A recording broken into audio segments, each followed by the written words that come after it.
आज जगन्नाथ पुरीते श्री जगन्नाथेर महाप्रभुर झाली समर्पणेर दिन राघव पंडित तिनार বোন दमयंती झाली प्रस्तुत करे दिएছিলেন। সেই সমস্ত ঝালি গম্ভীরা মঠে নিয়ে যাওয়া হয়েছিল। সবাই ভক্তগণ মস্তকে করে করে সেই ঝালি বহন করে গৌর গম্ভীরাতে পৌঁছিয়েছিলেন। মহাপ্রভু 1 বৎসর যাবৎ সেই সমস্ত ঝালি সেবন করেছিলেন, যাহা বৎসরেও নষ্ট হয় না। সেই ঝালিগুলো আপনার দেখাবো। এক এক ভক্ত, কেউ কাঁঠাল, কেউ আপেল, কেউ আঙ্গুর, কেউ কলা, কেউ বা শশা নিয়ে এসেছেন। এইভাবে কেউ আনারস, যে ভক্ত যা পেরেছে।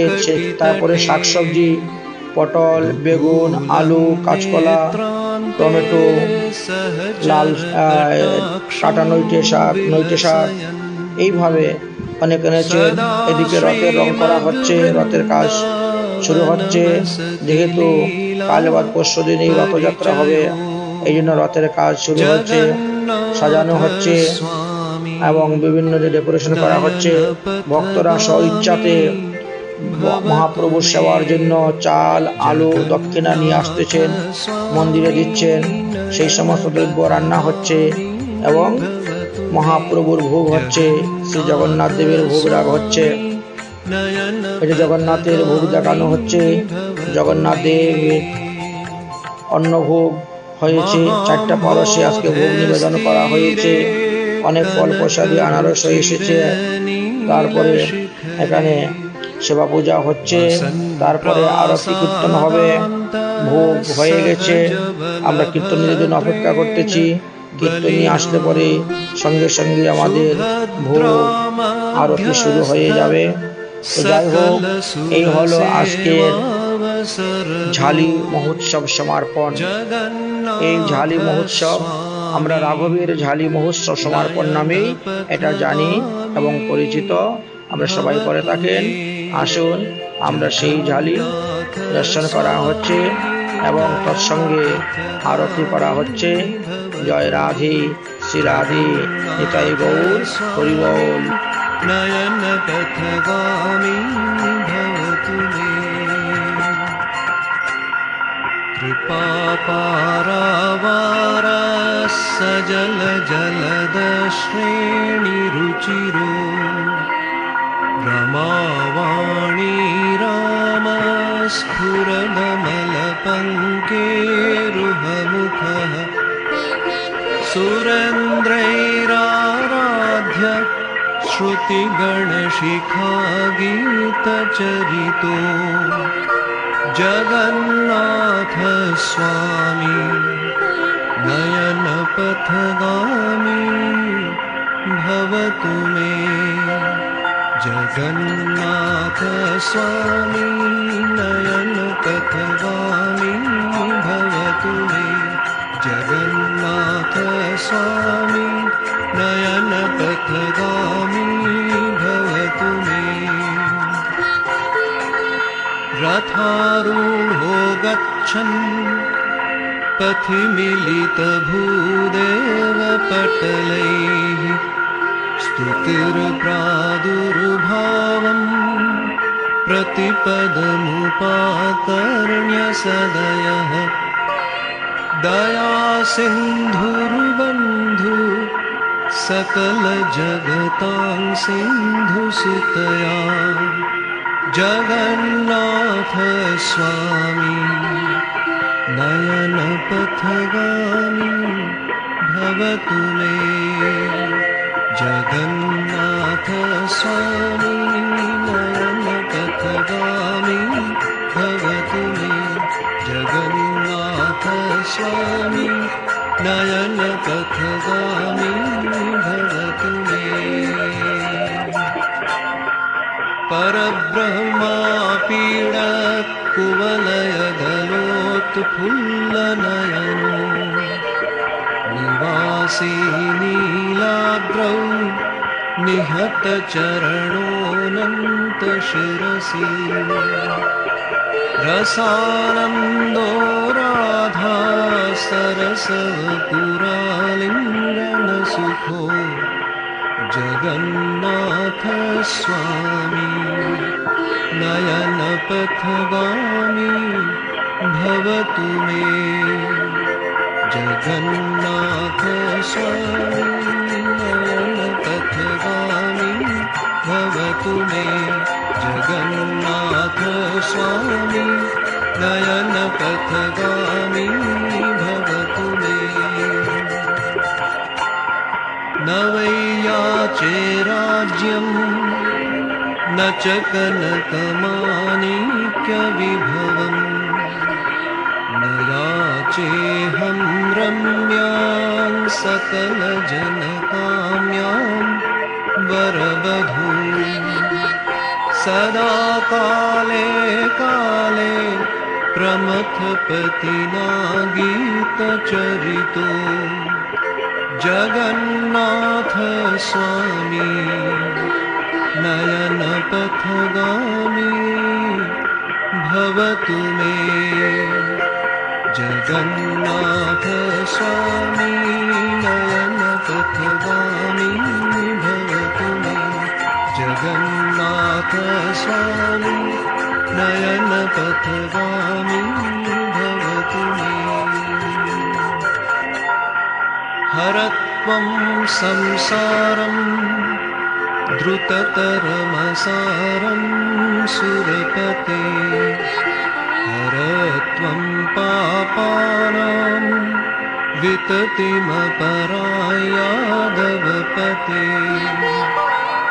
अहो दीने नाथ निहितमचलं निश्चितपदम् जगन्नाथ स्वामी नयनपथगामी भवतु मे जगन्नाथ स्वामी नयनपथगामी भवतु मे जगन्नाथ स्वामी नयनपथगामी भवतु मे जगन्नाथ स्वामी नयनपथगामी भवतु मे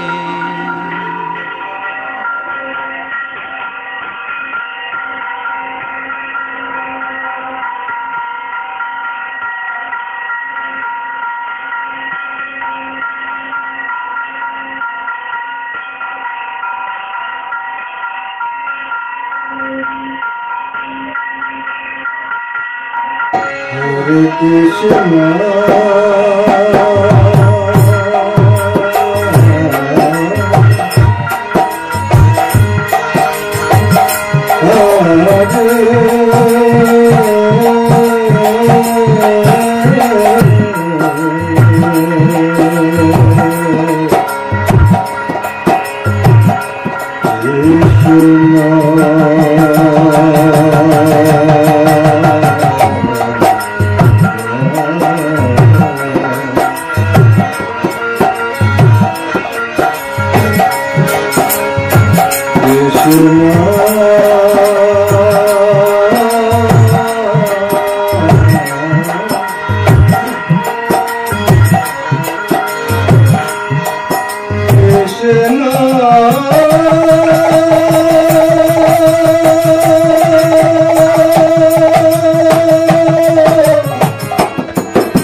अनर्पितं चरिं चिरात् करुणायावतीर्न कलो समर्पयतु मुन्नत उज्ज्वल रसंस भक्ति श्रेयम् हरिपुरोट सुंदर दूति कदम्ब सन्निप्रीतः সদা হৃদয় স্কন্দরে স্ফুরত বসছি নন্দন। কলিযুগ পাবন অবতার শ্রী শ্রী গৌরাঙ্গ মহাপ্রভু সন্ন্যাস গ্রহণের পরে প্রথম 6 বৎসর উনি তীর্থ ভ্রমণ করেছেন, আর তারপরে 18 বৎসর তিনি জগন্নাথপুরীতে রাধাকান্ত মঠ গৌর গম্ভীরাতে বাস করেছিলেন। আজ সেই গৌর গম্ভীরাতে রাঘবের ঝালি সমর্পণ মহোৎসব অনুষ্ঠিত হচ্ছে। তাই আমরা এই পর্বতে রাঘবের ঝালি সমর্পণ মহোৎসব সম্পর্কে আস্বাদন করব। বলো রাঘবের ঝালি কি জয় জয় শ্রী রাধেশ্বর। বন্দে শ্রীকৃষ্ণ চৈতন্যম ভক্তায়নুগ্রহকাতরম येन केनापि सन्तुष्टं भक्तो दत्तेन श्रद्धया। महाप्रभु हलेन भक्त अनुग्रह कर्ता। भक्तवर्गेर अनुग्रह करिबार निमित्त जिनि सर्वदा व्याकुल श्रद्धापूर्वक प्रदत्त भक्तेर যৎসামান্য বস্তু দ্বারা যিনি পরম পরিতুষ্ট লাভ করেন, সেই ভক্তবৎসল শ্রীকৃষ্ণ চৈতন্যকে নমস্কার করে আজ রাঘবের ঝালি সমর্পণ সম্পর্কে আমরা আস্বাদন করব। দ্বিতীয় বর্ষ রথযাত্রাতে আমরা দেখেছিলাম মহাপ্রভু এক একজনকে এক একটা আদেশ দিয়েছিলেন। নিত্যানন্দ প্রভুকেও আদেশ দিয়েছিলেন তুমি গৌরদেশে থেকে হরিনাম প্রেম প্রচার করো। কিন্তু এইবার তৃতীয় বর্ষ রথযাত্রাতে দেখা গেল নিত্যানন্দ প্রভুও পুনরায় আবার এসেছিলেন নীলাচলে। বর্ষান্তরে সর্বভক্ত প্রভুরে দেখিতে পরম আনন্দ সব নীলাচল যাইতে শ্রী অদ্বৈত আচার্য গোসাই সর্বয় আগুয়ান আচার্য রত্ন আচার্য নিধি শ্রীবাস আদি ধ্যান। যদ্যপি প্রভুর আজ্ঞা গৌরে রহিতে তথাপি নিত্যানন্দ প্রেমে চলিলা দেখিতে অনুরাগের লক্ষণ এই বিধি নাহি মানে তার আজ্ঞা ভাঙ্গে তার সঙ্গের কারণে। তাই রথযাত্রা উপলক্ষে এটি তৃতীয় বৎসর মহাপ্রভু রথযাত্রা। এই রথযাত্রা উপলক্ষে হাজার হাজার গৌরীয় ভক্তগণ তারা নীলাচলের উদ্দেশ্যে পদব্রজে রওনা হয়েছেন মহাপ্রভুর কৃপা লাভ করে কৃতার্থ হওয়ার জন্য। নিত্যানন্দ প্রভুর নিষেধাজ্ঞা থাকা সত্ত্বেও তিনিও মহাপ্রভুকে দেখার জন্য আসলেন। কারণ প্রেম এমন এক বস্তু, অনুরাগ এমন এক বস্তু, সেখানে বাধা নিষেধ কিছু মানে না। শ্রীধাম ব্রজমণ্ডলে আমরা দেখতে পেয়েছি ভগবান শ্রীকৃষ্ণ গোপীদেরকে বলছেন অহৈ গোপী যাহ যাহ নিজ ঘর, এই রজনীতে আমার সঙ্গে নহে ব্যবহার। কিন্তু ভগবানের কথা তারা আজ্ঞা পালন করলেন না। কোনো গোপী গৃহে ফিরে গেলেন না, বরং ভগবান বাইরে দিয়ে রোষ দেখাচ্ছেন, ভিতরে সন্তুষ্ট ছিলেন, আনন্দ ছিলেন এবং তাদের সঙ্গে রাসলীলাও করেছিলেন। ঠিক তেমনিভাবে নিতাই চাঁদ মহাপ্রভুর আদেশকে অপেক্ষা করিয়াছেন। তিনি এসে গেছেন, গৌরমণ্ডল থেকে নীলাচলে এসে উপস্থিত হয়েছেন। একেই তো বলা হয় গাঢ় অনুরাগ। অনুরাগের লক্ষণ শাস্ত্রে এটাই বর্ণন করে গিয়েছেন। শুধু নিতাই চাঁদ নয়, আরও অন্যান্য যাদেরকে নিষেধ করেছিলেন তারাও সেইভাবেই এসেছিলেন। রাসে যাইতে ঘরে যাইতে কৃষ্ণকে আজ্ঞা দিল, তার আজ্ঞা লঙ্ঘিয়া তার সঙ্গে গোপীরা রহিল। আজ্ঞা পালনে কৃষ্ণের যতেক পরিতোষ, প্রেম আজ্ঞা ভাঙ্গিলেও তার হয় কোটি গুণ সুখ। এখানে দুঃখের উপস্থিত হয় না। তাই মহাপ্রভু যাদেরকে আদেশ করেছিলেন তোমরা গৌরমণ্ডলে থেকে ভগবানের নাম প্রেম প্রচার করো, তারাও এইবার মহাপ্রভুকে দেখার জন্য নীলাচলে এসে উপস্থিত হয়েছেন তৃতীয় বৎসরের মহাপ্রভু রথযাত্রায়। বাসুদেব দত্ত, মুরারি গুপ্ত আর গঙ্গা দাস, শ্রীমান সেন, শ্রীমান পণ্ডিত অকিঞ্চন কৃষ্ণ দাস, মুরারি পণ্ডিত, গরুর পণ্ডিত বুদ্ধিমন্ত খান, সঞ্জয় পুরুষোত্তম পণ্ডিত ভগবান, শুক্লাম্বর নরসিংহানন্দ আরো যতজন, সবাই চলিলা, নাম না যায় গণন। আচ্ছা, কত কত লোকের নাম বলা যাবে? তার মধ্যে যারা মুখ্য মুখ্য ব্যক্তি আছেন এদের নামই এখানে আলোচনা করা হচ্ছে। কুলিনবাসী খণ্ডবাসী মিলিয়া আসিলা, শিবানন্দ সেনের চলিলা সবারে লইয়া, রাঘব পণ্ডিত চলিলা ঝালি সমাজাইয়া, দময়ন্তী যত দ্রব্য দিয়াছেন বাঁধিয়া। তাহলে এই বৎসরে রাঘব পণ্ডিত আসছেন, কি নিয়ে আসছেন? ঝালি নিয়ে আসছেন। ঝালি শব্দের অর্থ হলো কি? পেটিকা, প্যাকিং করে দ্রব্য নিয়ে আসা। কে দিয়েছেন দ্রব্যগুলা? দময়ন্তী। দময়ন্তী কে ছিলেন?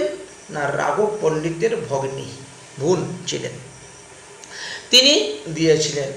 নানা অপূর্ব ভক্ষ দ্রব্য, প্রভুর যজ্ঞ ভোগ, বৎসরে মহাপ্রভু করিবে উপভোগ। এমন এমন দ্রব্য তৈরি করে দিয়েছেন যা এক বৎসর থাকলে পরেও নষ্ট হবে না। মহাপ্রভু যখন যেটা ইচ্ছা হবে সেটাই তিনি গ্রহণ করবেন। এখন প্রশ্ন হলো, এই রাঘব পণ্ডিত বা কে ছিলেন? তিনার বাসা কোথায় ছিল?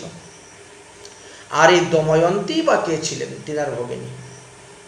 এরা পূর্বলীলা বা ব্রজলীলার কথা যদি আমরা আলোচনা করি, তাহলে বৃন্দাবনে ব্রজলীলায় এই রাঘব পণ্ডিত ছিলেন ধনিষ্ঠা মঞ্জুরি, যিনি শ্রীকৃষ্ণের অপরিমিত খাদ্য সামগ্রী সঞ্চয় করে রান্না করে প্রদান করতেন, ভোগ দিতেন। আর এই রাঘব পণ্ডিতের ভগ্নী যিনি দময়ন্তী, তিনি ছিলেন গুণমালা। এই কথা গৌরগণোদ্দেশ দীপিকা নামক গ্রন্থ হইতে আমরা জানতে পেরেছি। সেখানে লেখা আছে যে ধনিষ্ঠা ভক্ষ সামগ্রী কৃষ্ণা দাদাত ব্রজে হিতম তাম সেব্যম প্রসম্পত্তি গৌরাঙ্গ প্রিয় রাঘব পণ্ডিত গুঞ্জমালা ব্রজে জস্যম দময়ন্তী তু ইয়ৎ স্বহা। সুতরাং এরা তো উভয়ই নিত্যসিদ্ধ ভগবানের পার্ষদ। দাপর যুগে যেমন তারা নিত্যসিদ্ধ পার্ষদ ছিলেন, ভগবান শ্রীকৃষ্ণের সহায় করেছেন লীলার, এবার কলিযুগে মহাপ্রভু লীলা সহায় করার জন্য এসেছেন। মহাপ্রভুর পার্ষদগণ কেহই আপনার আমার মতন সাধারণ জীবতত্ত্ব নহেন। এই রাঘব পণ্ডিত ইনি পানিহাটি নিবাসী। শিয়ালদা হইতে কৃষ্ণনগর যাওয়ার যে রোডটা রেল লাইন আছে, তার মধ্যে সুদপুর রেল স্টেশন আছে। সেই সুদপুর রেল স্টেশনে নেমে টোটো করে এই পানিহাটিতে যাওয়া যায়, যেখানে চিরাদধির মেলা হয়েছিল। রঘুনাথ দাস গোস্বামী দণ্ড মহোৎসব হয়েছিল। সেই দণ্ড মহোৎসবের পাশেই এই রাঘব পণ্ডিতের ভবন আছে।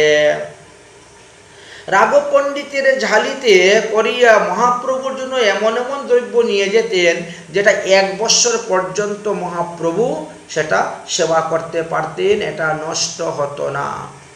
কি কি দ্রব্য দময়ন্তী তৈরি করে দিতেন এবং নিয়ে গিয়েছিলেন, এই বিষয়ে আমরা আলোচনা করব। যেহেতু আজকের দিবসেই মহাপ্রভুর সেই গৌর গম্ভীরাতে রাঘবের ঝালি সমর্পণ মহোৎসব। আম্রকা সুন্দরী, আদাকা সুন্দরী, ঝালকা সুন্দরী নাম, নেবু আদা আম্র কেলি বিবিধ বিধান, আমসি আম্রখণ্ড তৈলাম্র আমত্তা, যত্ন করি গুরি করি পুনরায় সুকতা।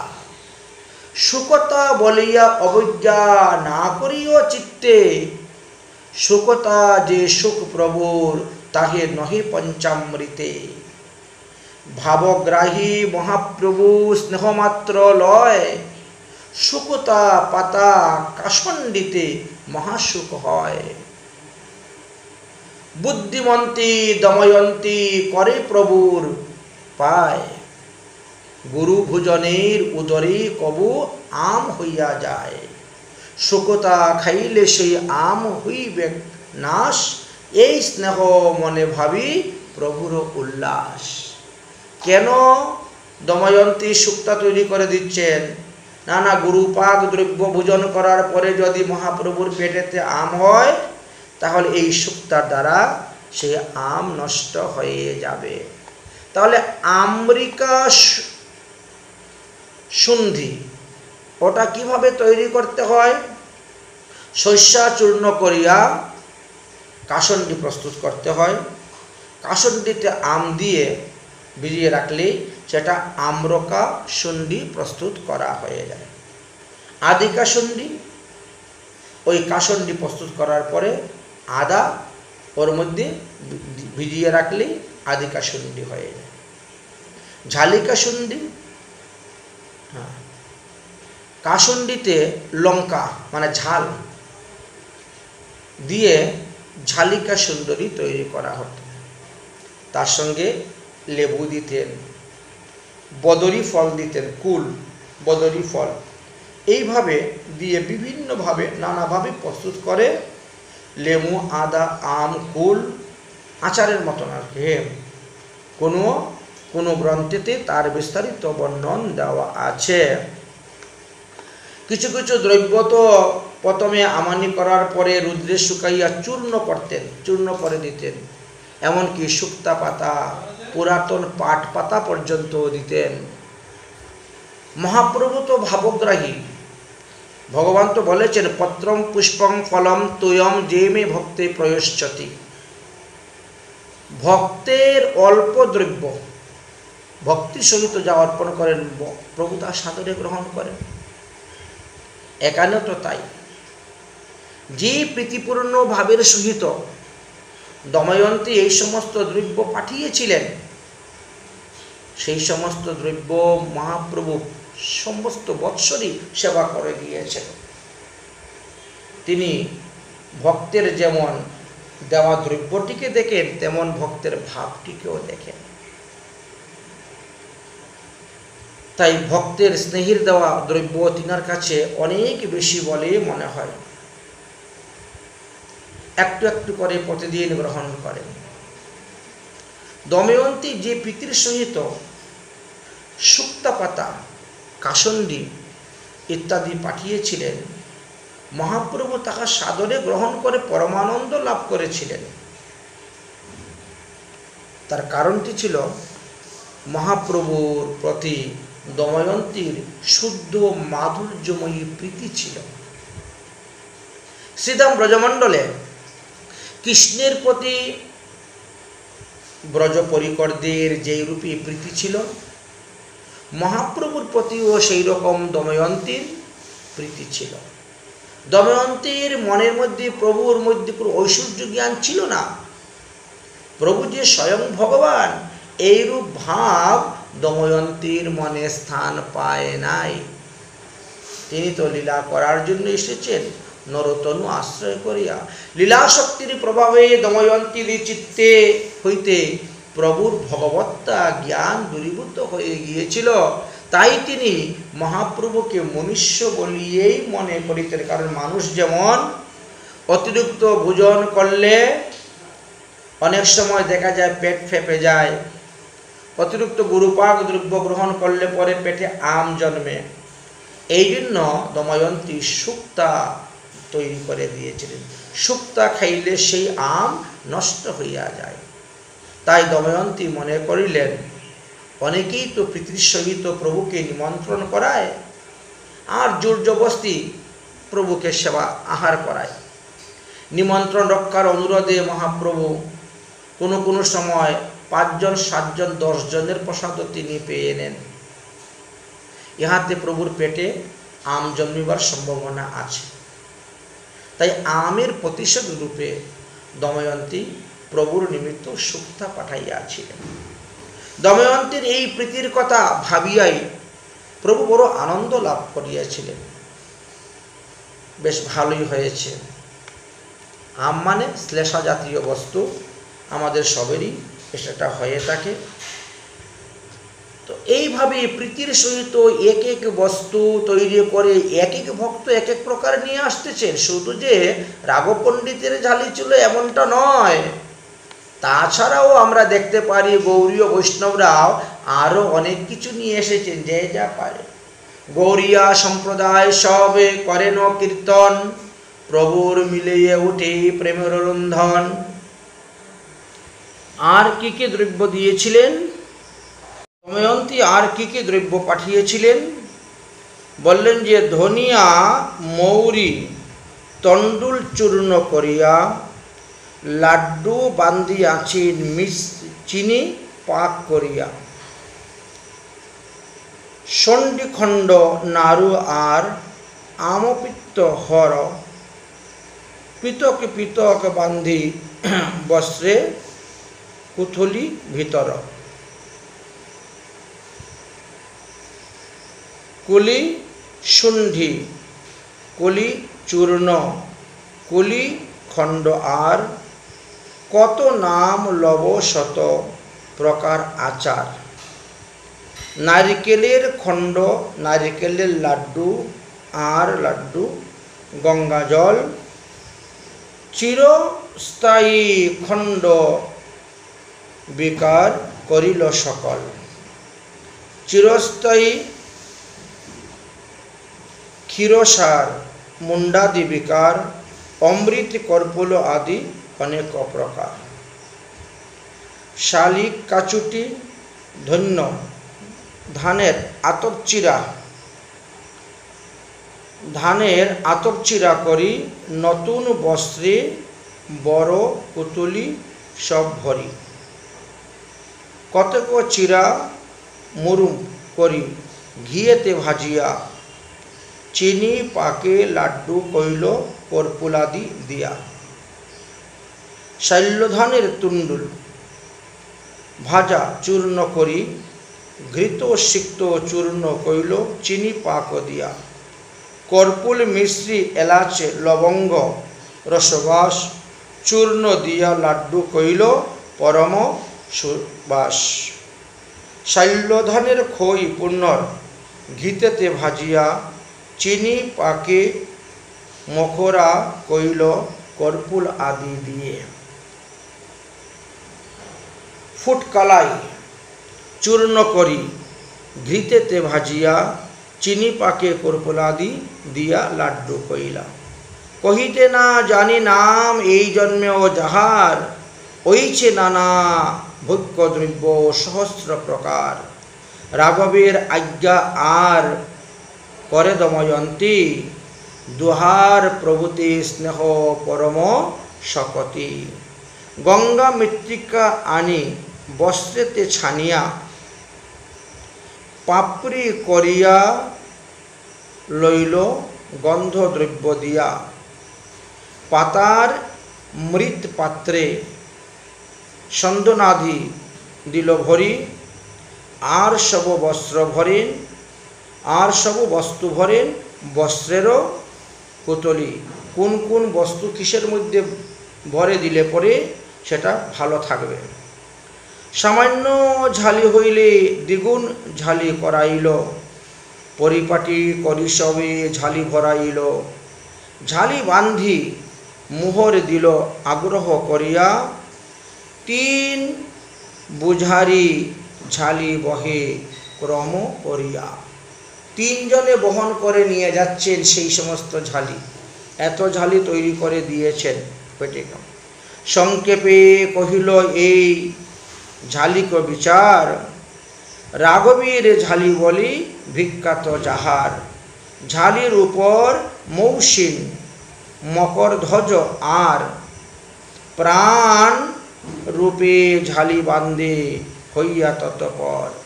এই মতো বৈষ্ণব সব নীলাচলে আইলা, দৈবে জগন্নাথ সেই দিন জল খেলি লীলা তারা দেখিলা। জল খেলি লীলা দেখেছেন। কোথায় ছিল জলেখালি লীলা? নরেন্দ্র সরোবরে। জ্যৈষ্ঠ মাসে জলেখালি লীলা হয় নরেন্দ্র সরোবরে। আচ্ছা, নরেন্দ্রের জলে গোবিন্দের নৌকা বিলাস চরিলা, জলক্রিয়া করে সব ভক্তবৃন্দ লইয়া। সেই কালে মহাপ্রভু ভক্তগণ সঙ্গে নরেন্দ্রে আইলা দেখিতে জলখেলি রঙ্গে। সেই কালে আইল সব গৌর ভক্তগণ, নরেন্দ্র সরোবরে প্রভুর সঙ্গে তাদের হইল মিলন। তৃতীয় বৎসরের রথযাত্রাতে দেখা গেল নরেন্দ্র সরোবরে এসে মহাপ্রভুর সঙ্গে তাদের মিলন হয়েছিল। ভক্তগণ পরে সবে প্রভুর চরণে উঠাইয়া প্রভু সবারে দিল আলিঙ্গনে। গৌরিয়া সম্প্রদায় সব করেন কীর্তন, প্রভু মিলে উঠে সবে প্রেমের ক্রন্দন। তাহলে নরেন্দ্র সরোবরে এসে মিলন হয়েছেন, গৌরিয়া সবাই মিলিত হয়েছেন, শুরু হলো জল খেলা। জলক্রিয়া বাদ্যগীত নর্তন কীর্তন, মহাকুলাহল তীরে সলিলে খেলন। জলের মধ্যে খেলা করতেছে। গৌরিয়া সংকীর্তন আর রুদন মিলিয়া, মহাকুলাহল হইল ব্রহ্মাণ্ড ভরিয়া। এই রুদন প্রেমাশ্রু বিসর্জন। অনেকদিন পরে মহাপ্রভুকে দর্শন করতে পেয়েছেন, তাই সর্বভক্ত লইয়া প্রভু নামিলা সেই জলে, সভা লইয়া জলক্রিয়া করেন কৌতূহলে। এই যে নৌকাবিলাস লীলা, যদি নৌকার মধ্যে ভগবানকে দেখা যায় তাহলে তাকে আর পুনরায় মাতৃগর্ভে এসে জন্মগ্রহণ করতে হয় না। দুলেচ দুল গোবিন্দ, চাপেশ মধুসূদনম, রতিচ বামনম দৃষ্টা, পুনর্জন্ম ন বিদ্যতে। দুলনার মধ্যে আমরা যে ঝুলন ভগবানকে ঝুলাই, সেই ঝুলনার উপরে ভগবানকে যারা দর্শন করবেন তাদেরকে আর মাতৃগর্ভে বসে জন্মগ্রহণ করতে হবে না। দুলেচ দুল গোবিন্দ, চাপেচ মধুসূদনম অর্থাৎ নৌকা বিলাস লীলা। নৌকার মধ্যে চেপে ভগবান যখন লীলা করে সেটা দর্শন করত। এই লীলাটা তারা দর্শন করতে পেরেছিলেন। আচ্ছা, সবালিয়া জলক্রিয়া করণ কৌতুকে। প্রভুর এই জলক্রিয়া, মহাপ্রভুর এই জলক্রিয়াটা বৃন্দাবন দাস ঠাকুর তিনার চৈতন্যমঙ্গল গ্রন্থেতে বিস্তারিতভাবে বর্ণন করে গিয়েছেন।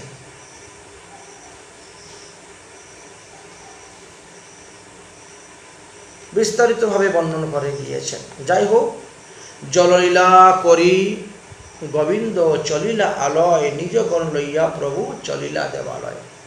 জগন্নাথের যখন জললীলা শেষ হয়ে গেল, জগন্নাথ চলে আসলেন, ঠিক সঙ্গে সঙ্গে সমস্ত ভক্তগণ, মহাপ্রভু অনুগতগণ সবাই চলে আসলেন। জগন্নাথ দেখি প্রভুর নিজ গৃহে আইলা। এবার সবাই মিলে নিজ নিজ স্থানে, আগের থেকে মহাপ্রভু সমস্ত ভক্তদের থাকার খাওয়ার ব্যবস্থা করে দিতেন। সার্বভৌম ভট্টাচার্য এবং রাজা প্রতাপরুদ্রকে বলতেন, তোমরা আমার যত বৈষ্ণব আসবে সবার থাকার ব্যবস্থা, খাওয়ার ব্যবস্থা 4 মাসের জন্য 4 মাস থাকা খাওয়ার ব্যবস্থা করে দিও। প্রসাদ আনাইয়া ভক্তগণে খাওয়াইলা, ইষ্টগোষ্ঠী সভা লইয়া কতক্ষণ কইলা। মহাপ্রভুর আদেশে প্রসাদ এসে উপস্থিত হলো, সমস্ত বৈষ্ণবদেরকে প্রসাদ সেবন করালেন। তারপরে বসে আলাপ আলোচনা চলল, ইষ্টগোষ্ঠী করলেন। তখন কি হলো, গোবিন্দের ঠাই রাঘব ঝালি সমার পিলা। মহাপ্রভুর প্রিয় সেবক গোবিন্দের নিকটে রাঘব পণ্ডিত সেই পেটিকাগুলা দিলেন, যে 3 জনে বহন করে নিয়ে আসছিল 1 বৎসরের জন্য মহাপ্রভুর ভোজনের দ্রব্য, সেই ঝালি সমার পিলা। আজকেই সেই রাঘবের ঝালি সমর্পণ মহোৎসব, তাই আমরা এই তিথিটাকে স্মরণ করতেছি। ভোজন গৃহের কোণে ঝালি গোবিন্দ রাখিলা। মহাপ্রভু যেখানে ভোজন করেন সেই ঘরের কোণার মধ্যে সব রেখে দিয়েছেন। পূর্ববৎসরের ঝালি আঝার করিয়া, দ্রব্য ধরিবারে রাখেন অন্য গৃহে লিয়া। বললেন অন্যান্য বৎসরের যে সমস্ত ঝালি আসছিল সেইগুলাই খেয়ে এখনো শেষ হয় নাই, এই জন্য পুরাণগুলা অন্য গৃহে নিয়ে রেখে দিয়েছেন, আর নতুনগুলা মহাপ্রভু যে গৃহে বিশ্রাম করেন, ভোজন করেন সেখানে রেখেছেন। আর দিন মহাপ্রভু নিজ গণ লইয়া জগন্নাথ দেখিলেন সহ্য উত্থান হইয়া। বেড়া কীর্তনে তাহা আরম্ভ করিলা, সাত সম্প্রদায় তবে গাইতে লাগিলা। সাত সম্প্রদায়ের নৃত্য করে সাতজন, অদ্বৈত আচার্য আর প্রভু নিত্যানন্দ, বক্রেশ্বর অচ্যুতানন্দ পণ্ডিত, শ্রী আচার্য সত্যরাজ খান আর নরহরি দাস। সাত সম্প্রদায়ের মধ্যে এই সাতজনকে নৃত্যের জন্য ভার দিলেন। শুরু হলো মহাপ্রভুর আনন্দ কীর্তন নৃত্য। সাত সম্প্রদায় প্রভু করেন ভ্রমণ, মূল সম্প্রদায়ে প্রভু ঐচে হয় সবার মন।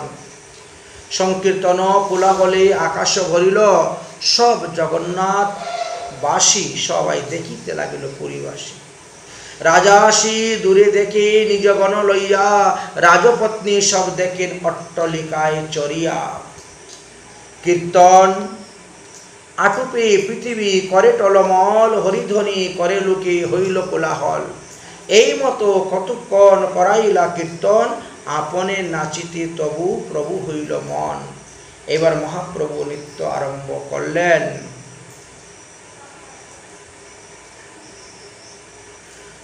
সাত দিকে সাত সম্প্রদায়, গায়ন বাদ্যগণ, গান বাজনা চলতেছে। মধ্যে মহাপ্রমানন্দে নাচেন গৌর রায়। উড়িয়ার পদ মহাপ্রভু মনে স্মৃতি হইল, আর স্বরূপেরই সেই পদ গাইতে গেলেন। বলেন উড়িয়া ভাষায় তুমি গান গাও। মহাপ্রভু বলছেন উড়িয়া ভাষায় তুমি আজকে গান গাও, আমি নৃত্য করব। স্বরূপ তখন উড়িয়া ভাষায় গান ধরলেন। জগমোহন পরিমণ্ডামাং, জগমণ্ডন পরিমণ্ডা যাং। এই পদে নৃত্য করেন পরম আবেশে, সর্বলোক চৌদিকে প্রভুর প্রেম জলে ভাসে। বলো বলো বলেন প্রভু বাহু তুলিয়া, হরিধ্বনি করে লোক আনন্দিত হইয়া। এই পরি মূর্ছা যান শ্বাস নাহি, আর আচম্বিতে উঠে সব করিয়া হুঙ্কার। কি আশ্চর্য কথা! পরিমুন্ডা নিমন্ডিস্য হাস, সেটা কি? এই কথা বলতে বলতে সবাই চিন্তার মধ্যে পড়ে গেলেন যে উড়িষ্যা ভাষায় লেখা এই পদকীর্তন, অতএব এই পদকীর্তনের অর্থটা কি এটাই। এই পদকীর্তনের অর্থ ছিল জগমুখ পরিমুন্ডা যাং, হে সর্বচিত্ত মনোহর জগন্নাথ, তোমার নির্মজনই যাই, তোমার বালাই যাই, অর্থাৎ তোমার আলাই বলাই সমস্ত দূর হোক, তুমি সুস্থ থাকো। এই পদের স্থলে নীলমিলিখিত পাঠান্তর আবার কোথায় কোথায় পাওয়া যায়। জগমোহন পরিমুন্ডা যাই, মন মাতিয়া রে চকা চন্দ্রকু চাই। জগমোহন পরিমুন্ড যাই। শেষ পদের অর্থ জগমোহন চন্দ্রবদন দেখিয়া মন মত্ত হইল। জগন্নাথের বদন দেখিয়া মনটি মত্ত হয়ে গিয়েছিল। এটা উড়িয়া পদকীর্তন শুনিয়া প্রেমাবেশে মহাপ্রভুর দেহের মধ্যে অশ্রু, কম্প, পোলাক, সেদ, হুঙ্কার, বিভিন্ন আদি অষ্টাত্মিক ভাবের উদ্দীপন হয়েছিল। এই প্রয়ারে দেখা যায় মহাপ্রভুর এত ভাব হয়েছিল যে অশ্রু বিসর্জন করতে করতে প্রেমেতে গড়াগড়ি দিয়েছিলেন, বিবল হয়ে গিয়েছিলেন। এমনভাবে অশ্রুধারা মহাপ্রভুর নয়ন থেকে প্রকট হলো যে ফিসকারির মতন বেরোচ্ছে, আর সবাই যেন ভিজে যাচ্ছেন এই অশ্রু জলের দ্বারা। সগনে পুলক যেন শিমলির তরু, কবু পুলকিত অঙ্গ কবু হয় সরু। মহাপ্রভুর অঙ্গ কখনো ফুলে মোটা হয়ে যাচ্ছে, কখনো সরু হয়ে যাচ্ছে। পতিলোম কূপে হয় প্রসিদ্ধ রক্তর্ঘম, জগ গগ মম পরি গদ গদ বচন। অর্থাৎ জগন্নাথটা সম্পূর্ণ আসতেছে না, জ জ জ জ গ গ গ গ গ এরকমভাবে মহাপ্রভু বলতেছেন। এক এক দন্ত যেন পৃথক পৃথক নরে। মহাপ্রভুর অঙ্গের অষ্টাত্মিক ভাবের বিকারের কথা বর্ণন করতেছিল। তৈছে নরে দন্ত যেন ভূমি খসি পড়ে। ক্ষণে ক্ষণে বাড়ি প্রভুর আনন্দ আবেশ, তৃতীয় প্রহর হইল নিত্য নহে শেষ। একসঙ্গে সকাল থেকে কীর্তন শুরু হয়েছে, তৃতীয় প্রহর পর্যন্ত কীর্তন বন্ধ হচ্ছে না। সব লোক উতলিল আনন্দ সাগরে, সব লোক পাশরিল দেহ আত্মঘরে। মহাপ্রভুর এই ভাব দর্শন করিয়া তাদের মনের মধ্যে খাওয়া দাওয়ার কোনো চিন্তা নেই, বাড়িঘরের চিন্তা নেই, একেবারে সব কিছু তারা ভুলে গিয়েছেন। একটা দিব্য আনন্দতে তারা মত্ত হয়েছিলেন। তবে নিত্যানন্দ প্রভু সৃজিলা উপায় কেমন করে মহাপ্রভুকে সুস্থ করা যায়। ক্রমে ক্রমে কীর্তনিয়া রাখিল সভায়, স্বরূপের সঙ্গে মাত্র এক সম্প্রদায়, স্বরূপের সঙ্গে সেহু মন্দস্বরে গায়। এবং 7 সম্প্রদায় কীর্তন করার দরকার নাই, এক এক করে সম্প্রদায় সবাই কীর্তন বন্ধ করে দাও, আর এক সম্প্রদায় থাকো। এক সম্প্রদায় তোমরা স্বরূপের কাছে থাকো, তোমরাও কিন্তু আস্তে আস্তে মন্দস্বরে কীর্তন করো। কোলাহল নাহি প্রভুর কিছু বাহ্য হইল, তবে নিত্যানন্দ প্রভু সবার শ্রম জানাইল। মহাপ্রভু বাহ্যদশা পেয়ে বলেন, কি ব্যাপার, লোকে কীর্তন করছে না কেন, কীর্তন জুড়ে শোনা যাচ্ছে না কেন? নিত্যানন্দ বললেন, তারা কীর্তন করতে করতে শ্রমযুক্ত হয়ে গেছে, খুব পরিশ্রান্ত। এই জন্য ভক্ত শ্রম জারি কইল কীর্তন সমার্পণ। আহা, ভক্তদের কীর্তন কষ্ট হয়েছে, ঠিক আছে, তাহলে কীর্তন বন্ধ করে দাও। তবে নিত্যানন্দ সবার শ্রম জানাইল, ভক্ত শ্রম জানি কইল কীর্তন সমার্পণ। সভা লইয়া আসি কইলা সমুদ্রে স্নাপন। সভা লইয়া প্রভু কইলেন প্রসাদ ভোজন, সভাকে বিদায় দিল করিতে শয়ন। গম্ভীরার দ্বারে কইল আপনি শয়ন। মহাপ্রভু সব ভক্তদেরকে বিদায় দিয়ে দিলেন, আর নিজে তিনি স্বয়ং গম্ভীরার দ্বারে তিনি শয়ন করলেন। গোবিন্দ আইলা করিতে পাদ সম্বাহন, সর্বকালে আছে এই সুধীর নিয়ম। গোবিন্দ দাস সর্বকালেই সর্ব অবস্থায় মহাপ্রভুর ভোজনের পরে তিনি পদ সম্ভাষণ করে থাকেন। প্রভু যদি প্রসাদে পাইয়া করেন শয়ন, তখন গোবিন্দ এসে করেন পদ সম্ভাষণ। গোবিন্দ আসিয়া করেন পদ সম্ভাষণ, তবে যাই প্রভুর শেষ করেন ভোজন। মহাপ্রভুর শেষ অদরামৃতটি তিনি ভোজন করিয়া থাকেন। সর্বদার জুড়ি প্রভু করিয়াছেন শয়ন, ভিতরে যাইতে না রে গোবিন্দ করে নিবেদন। আরে প্রভু এক পাশ হন, তুমি পুরা দরজাটা নিয়ে ঘুমিয়ে পড়ছ, তো আমি ভিতরে গিয়ে তোমার এই পাটা টিপে দিব কেমন করে, পিঠটা কেমন করে টিপে দিব, আমার তো ভিতরে যাওয়ার কোনো রাস্তাই নেই, সর। কিন্তু মহাপ্রভু এমনইভাবে শুয়ে পড়েছে, নিত্য গীত করতে করতে পরিশ্রান্ত, তিনার হুঁশ নেই। প্রভু কহিন শক্তি নাহি অঙ্গ চালাইতে, আমি কেমন করে এক পাশ হইব। বারবার গোবিন্দ কহে এদিক এদিক হইতে, প্রভু কহে আমার অঙ্গ নারে চালাইতে। আমি আর অঙ্গ চালাইয়ে আমি এপাশ ওপাশ করতে পারতেছি না, আমার শরীরের খুব খারাপ হয়ে গেছে, অতএব আমি এপাশ ওপাশ হতে পারবো না। গোবিন্দ তখন চিন্তা করলেন, তাহলে কি করা যায়? এই দিকের পদসম্ভাষণটা তো হয়েই গেল, ওই দিকের পদসম্ভাষণটা আমি কিভাবে করব, এটা চিন্তার মধ্যে পড়ে গেলেন। গোবিন্দ কহেন করিতে চাহি পদসম্ভাষণ, প্রভু কহেন করো বা না করো যে লয় তোমার মন। তোমার ইচ্ছা হলে করো, না হলে নাই, তোমার যেটা মনে লয় তুমি তাহাই করো।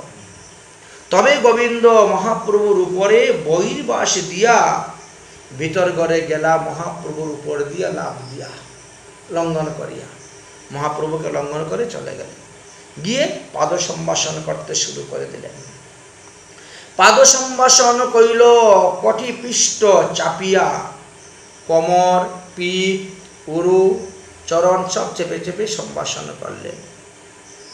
মধুর মর্দনে প্রভুর পরিশ্রম গেলা। এই মর্দনের দ্বারা মহাপ্রভুর পরিশ্রম দূর হইল। এবার সুখে নিদ্রা যাচ্ছেন মহাপ্রভু। সুখে নিদ্রা হইল প্রভুর, গোবিন্দ চাপে অঙ্গ,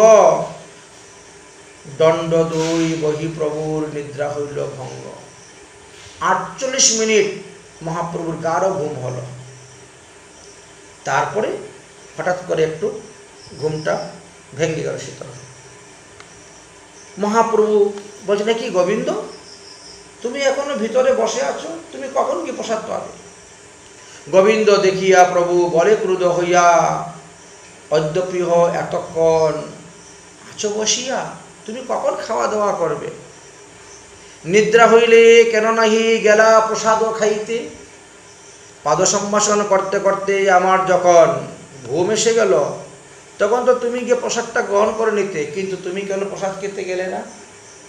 গোবিন্দ কহেন, দ্বারে শুইলাম, দ্বারেতে শুইলা, যাহিতে নাহিক পথ, আমি কেমনে যাই?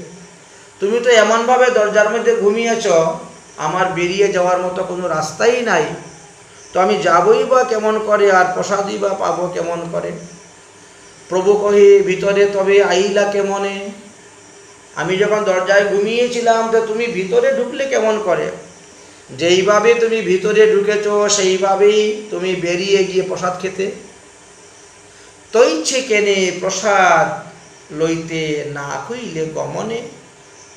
গোবিন্দ কহেন মনে, আমার সেবা সে নিয়ম, অপরাধ হোক কিবা নরকে গমন। আমি তো তোমার সেবা করার জন্য আসছি প্রভু, তোমার অঙ্গমর্দন করার জন্য। এই অঙ্গমর্দন করতে গিয়ে তোমার উপর দিয়ে লাভ দিয়ে চলে আসলে যদি আমার অপরাধ হয়, নরকে গমন হয়, তাতেও আমার রাজি, কারণ এই সেবাটা হলো আমার নিত্য নিয়ম, আমি প্রতিদিন এই নিয়মে সেবা করে যাব। সেবা লাগি কুটি অপরাধ নাহি গণি, স্বনির্মিত অপরাধ ভাস ভয় মানি। কিন্তু আমার জন্য, আমার খাবারের জন্য যদি আমি আপনার উপর দিয়ে লঙ্ঘন করে যাই আপনাকে, তাহলে সেটাকে আমি ভীষণ ভয় পাই।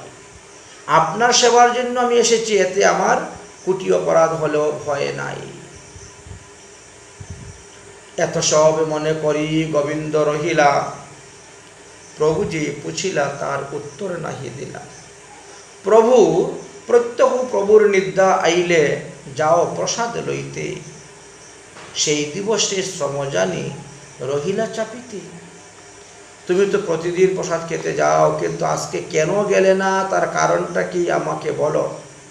কিন্তু তিনি মুখ ফুটে সেই সমস্ত কথা বললেন না, কথাগুলা গোপনেই রেখে দিলেন। যাইতেছ কত নাহি যাইব কেমনে, মহা অপরাধ হয় প্রভু তোমার লঙ্ঘনে। এইসব হয় ভক্তিশাস্ত্রে সূক্ষ্ম ধর্ম।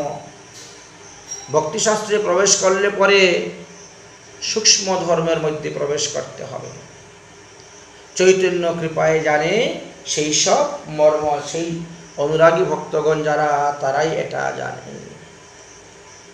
ভক্তগুণ প্রকাশিতে প্রভু বড় ভঙ্গি, এইসব প্রকাশিত কইল এত ভঙ্গি। জগৎবাসীকে শিক্ষা দেওয়ার জন্যই তো মহাপ্রভু এই ভঙ্গিটি সেখানে করেছিলেন। সংক্ষেপে কহিনু এই পরিমুণ্ডা নিত্য, অদ্যপীয় গাইহা চৈতন্যের ভৃত্য। সেই পরিপুণ্ডা নিত্য হয়েছিল। এই মতো মহাপ্রভু লইয়া নিজগণ গুন্ডিচা গৃহেতে কইলেন স্খালন মার্জন। এইবার রথযাত্রার উপস্থিত হয়ে গেল। তারপরে মহাপ্রভু সমস্ত ভক্তকে নিয়ে গুন্ডিচা মার্জন লীলা করলেন। তারপরে পূর্ববত কইলেন প্রভু নর্তন কীর্তন, পূর্ববৎ টুটাতে কইলেন বনভোজন, পূর্ববৎ রথের আগ্রে করিলা নর্তন, হেরা পঞ্চমী যাত্রা সব করিলা দর্শন। এইভাবে দর্শন করেছিলেন। 4 মাস বর্ষা রহিলা ভক্তগণ, জন্মাষ্টমী আদি যাত্রা সব করিলা দর্শন।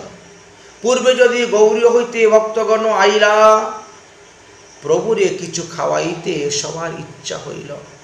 সবাই বলছেন আমরা কিছু কিছু দ্রব্য এনেছি, আপনাকে দিব, আপনি সাদরে তাহা গ্রহণ করবেন। কেহ কোন প্রসাদ আনি দিল গোবিন্দের ঠাই, ইহা যেন অবশ্যই ভক্ষণ করেন গোসাই। এই দেখো এই বস্ত্রটা আমি দিলাম, এটা মহাপ্রভুকে দিও, তিনি যেন ভোজন করেন।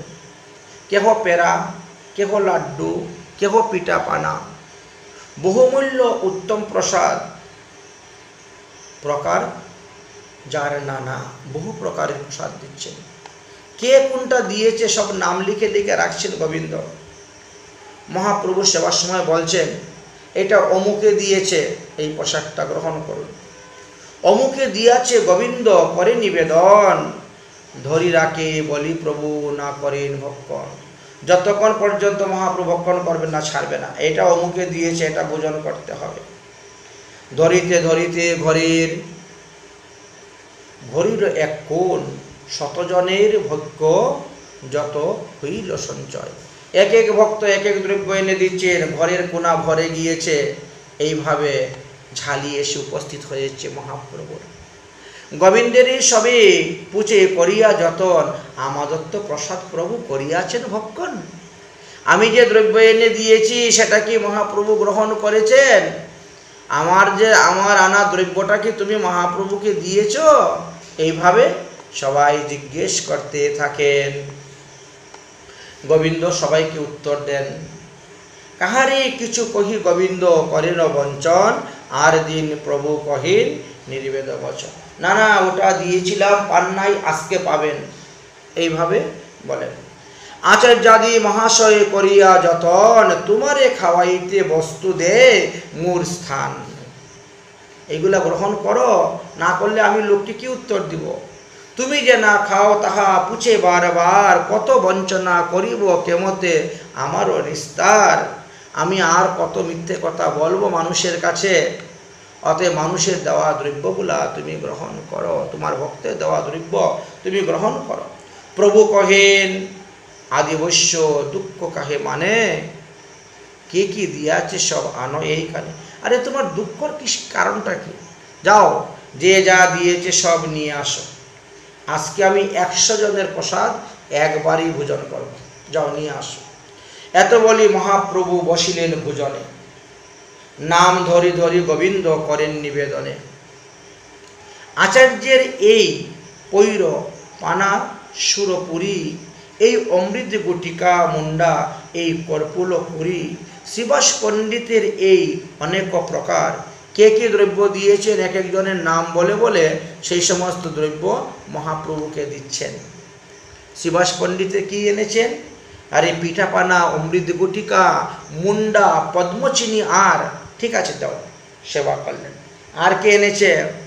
আচার্য রত্নর এই সব উপহার। এই দেখেন, এই ঝুড়িতে যা আছে সব আচার্য রত্ন এনেছেন। খুলে দাও কি কি আছে। সেবা গ্রহণ করলেন। আর কে কি আছে? আরে বাসুদেব দত্ত এবং মুরারি গুপ্ত আর বুদ্ধিমন্ত খানের এই বিবিধ প্রকার। এই যে এখানে রেখেছি, এইগুলো বাসুদেব দত্ত, মুরারি গুপ্ত, বুদ্ধিমন্ত খান এরা এনেছে। ঠিক আছে, সেইগুলা মহাপ্রভু গ্রহণ করলেন। তারপরে কে কি এনেছে? এখন শ্রীমান সেন, শ্রীমান পণ্ডিত, আচার্য নন্দন, তা সবার দত্ত, এই দেখহ ভক্ষণ, এইগুলা এরা এনেছে। ঠিক আছে, তাও মহাপ্রভু গ্রহণ করলেন। তারপরে আর কে কি এনেছে? কুলিনবাসী এই আগেতে দেখো যত, এইখান থেকে আরম্ভ করে ওই দরজা পর্যন্ত যতগুলো সাজানো আছে, এইসব কুলিন গ্রামবাসী বৈষ্ণবেরা এনেছে। খণ্ডবাসী লোকের এই দেখো তত। আর এইদিকে যা দেখতে পাচ্ছেন এরা খণ্ডবাসী লোক, এরা এনেছে। ওই যে সবার নাম লইয়া প্রভুর আগে ধরে, সন্তুষ্ট হইয়া প্রভু সব ভোজন করে। যে যত কিছু এনেছিল সব ভোজন করতে শুরু করলেন। যদ্যপি মাসিক এক বাসি, মুখ করা নারকেল, অমৃত গুটিকা আদি পানাদি সহ। 1 মাস হয়ে গেছে এই নারকেলটি তৈরি করে এনে রাখা হয়েছিল। এইটা তো দেওয়া যাবে না, নষ্ট হয়ে যাবে। আরে তুমি আনো না। দেখা গেল যে এর থেকেও সুঘ্রাণ বেরোচ্ছে, একটুকুও নষ্ট হয় নাই। মহাপ্রভু সাদরে গ্রহণ করছেন। আর কে কি এনেছে বলো? সেই সমস্ত দ্রব্য আমার কাছে নিয়ে আসো। এইভাবে মহাপ্রভু বলতে শুরু করলেন। তথাপি নতুন প্রায় সবদ্রব্য স্বাদ বাসি বিষাদ নহে মহাপ্রভুর প্রসাদ।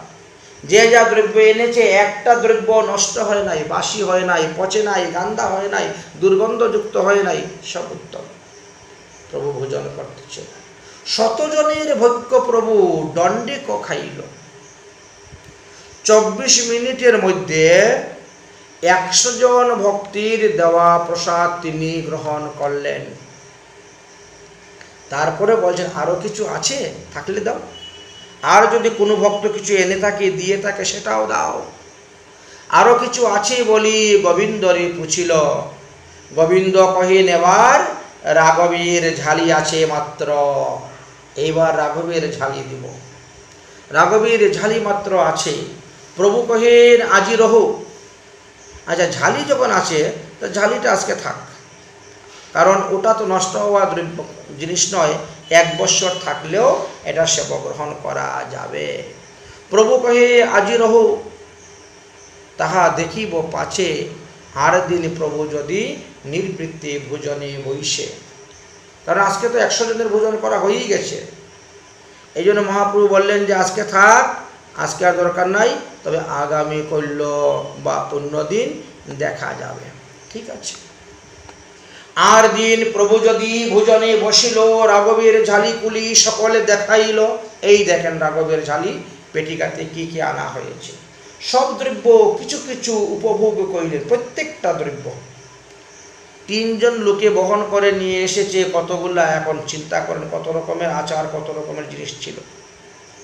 কিছু কিছু প্রত্যেকটা থেকে স্বাদ আস্বাদন করলেন, করে প্রশংসা করতে শুরু করেন। আহা, সব দ্রব্য কিছু কিছু উপভোগ করিল। স্বাদ সুগন্ধ দেখি বহু প্রশংসিল। বৎসরের তরে আর রাখিল ধরিয়া থাক। এগুলা 1 বৎসর ব্যাপী আমি খাবো। আগামী বছর রথযাত্রা পর্যন্তই এইগুলা অল্প অল্প করে ভোজন করিব।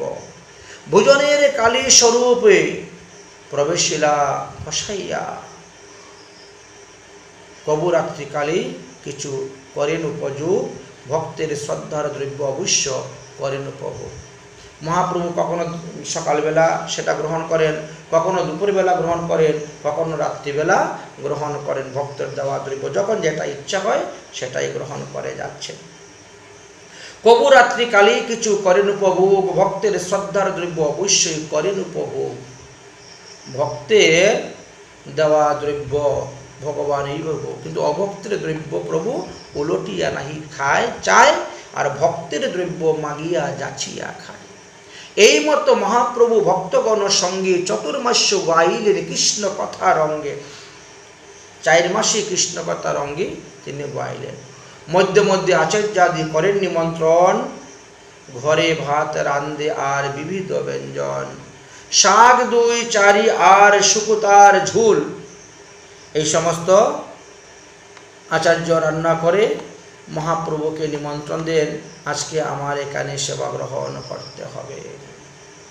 নিম্ববর্তিকা আর ভুট্টো পটল, ভুট্টো ফুল বরিয়ার মুগদারি সুক্ত। জানি ব্যঞ্জন রান্ধে প্রভুর রুচি অনুরূপ। মহাপ্রভু যে যে বস্তু খেতে ভালোবাসে সেইগুলা রান্না করতেন।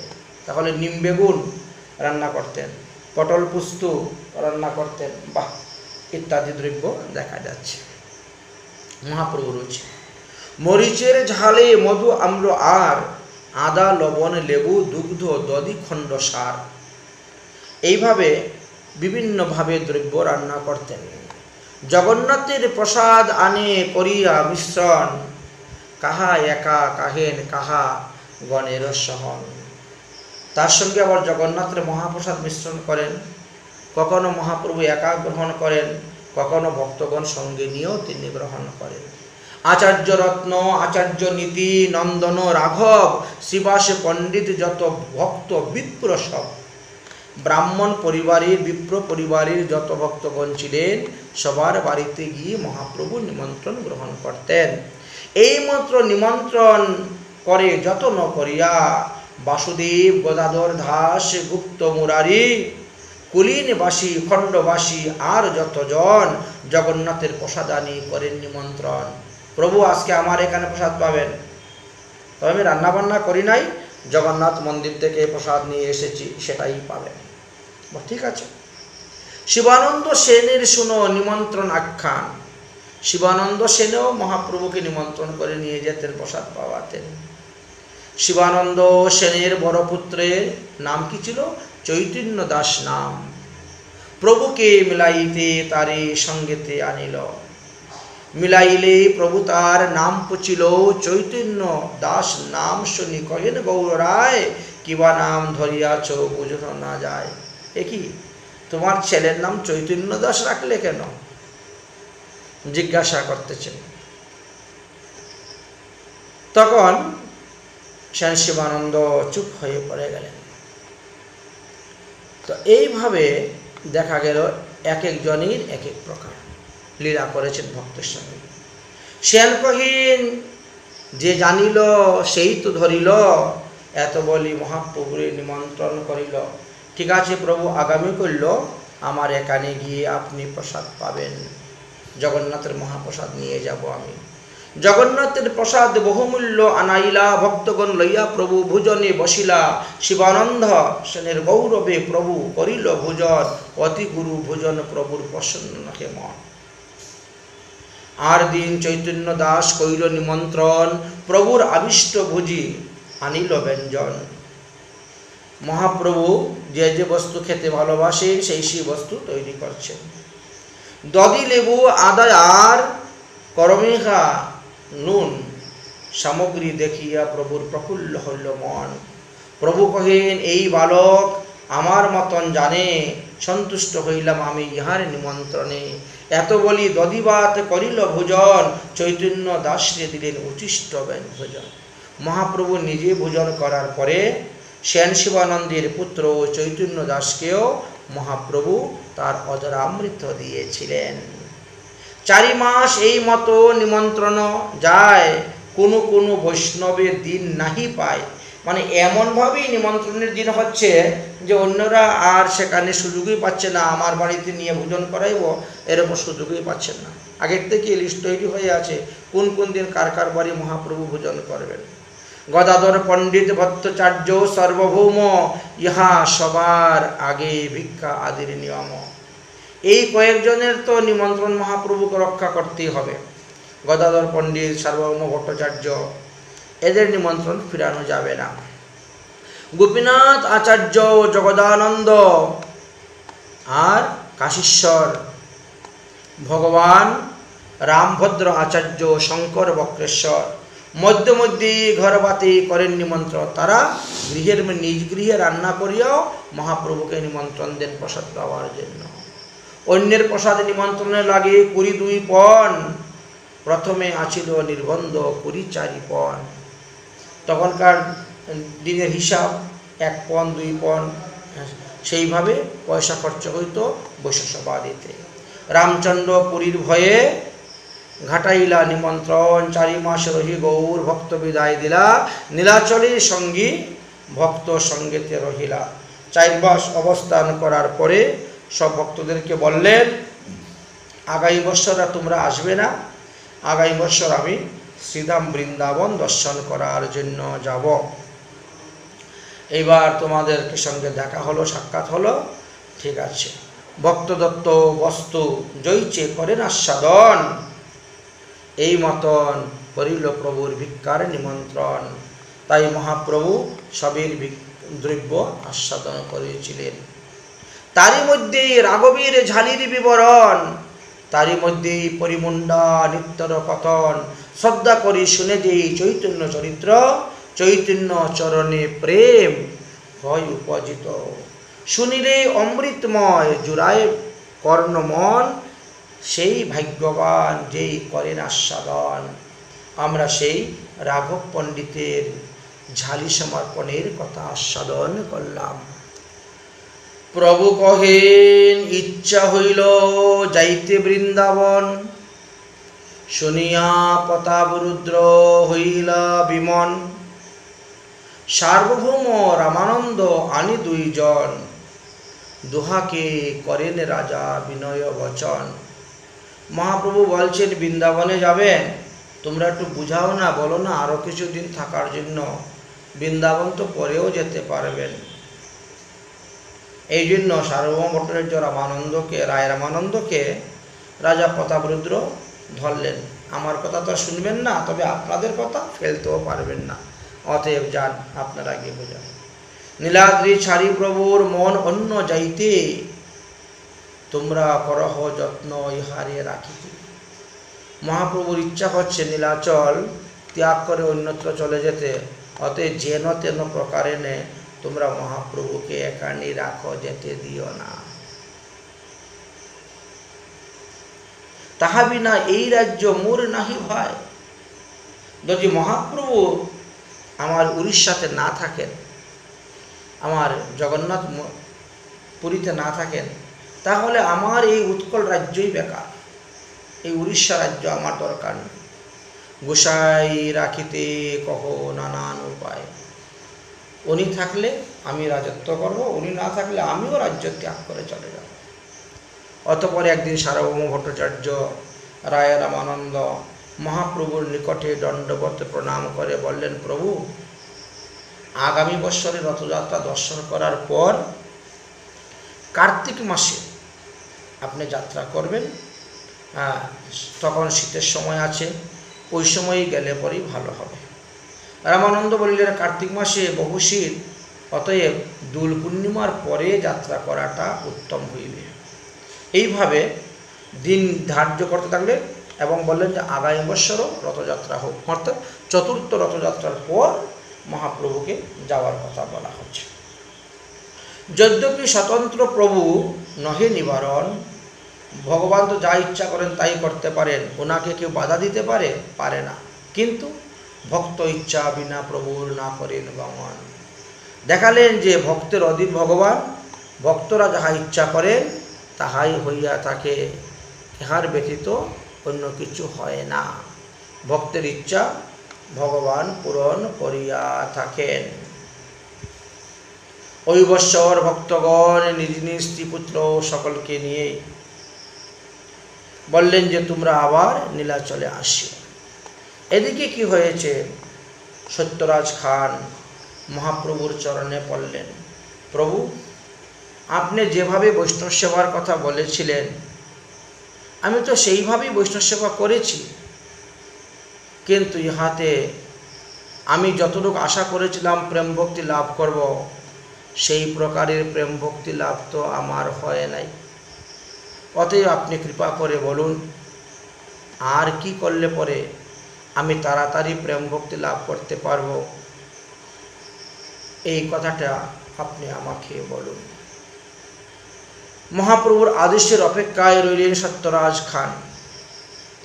মহাপ্রভু দেখলেন যে এই কিছুদিন সাধন ভজন করতে করতে এবং প্রথম স্তরের বৈষ্ণবের সঙ্গ করতে করতে সত্যরাজ খান এবার মধ্যম বৈষ্ণব স্তরে গিয়ে পৌঁছে গিয়েছেন।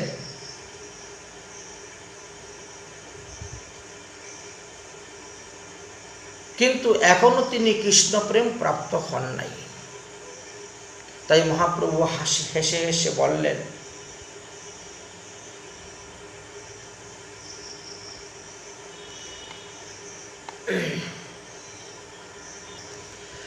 যে আগে তোমাকে কি উপদেশ দিয়েছিলাম?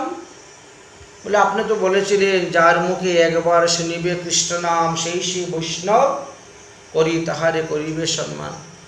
সেই রকম বৈষ্ণবদেরকে সেবা করিয়েছি। ঠিক আছে, এবার আরেকটু উপরের স্তরে তোমাকে দিচ্ছি। কৃষ্ণ নাম নিরন্তর যাহার বদনে সেই বৈষ্ণব শ্রেষ্ঠ ভজ তাহার চরণে। তাহলে এক হলো বৈষ্ণব আর এক হলো বৈষ্ণবতর, অর্থাৎ এটা মধ্যম বৈষ্ণব। এখন মধ্যম স্তরে উঠে গেছেন কনিষ্ঠ থেকে, এই জন্য মধ্যম বৈষ্ণবের সেবা কথাই বলছেন মহাপ্রভু। কৃষ্ণ নাম নিরন্তর যাহার বদনে সেই বৈষ্ণব শ্রেষ্ঠ ভজ তাহার চরণে। এইভাবে মহাপ্রভু সত্যরাজ খানকে উপদেশ দিলেন। অন্যান্য ভক্তদেরকে উপদেশ দিলেন, আর উপদেশ দিয়ে সব ভক্তদেরকে বিদায় দিয়েছিলেন। সর্বভক্তগণ গৌড় দেশে চলে গেলেন। এইভাবে আমরা মহাপ্রভুর তৃতীয় বৎসরে রথযাত্রার মহিমার কথা এখানে বিশ্রাম দিচ্ছি। পরবর্তী পর্বতে চতুর্থ বৎসরে রথযাত্রার মহিমার কথাই আস্বাদন করব। জয় রাধে, শ্রী রাধে, নিতাই গৌর।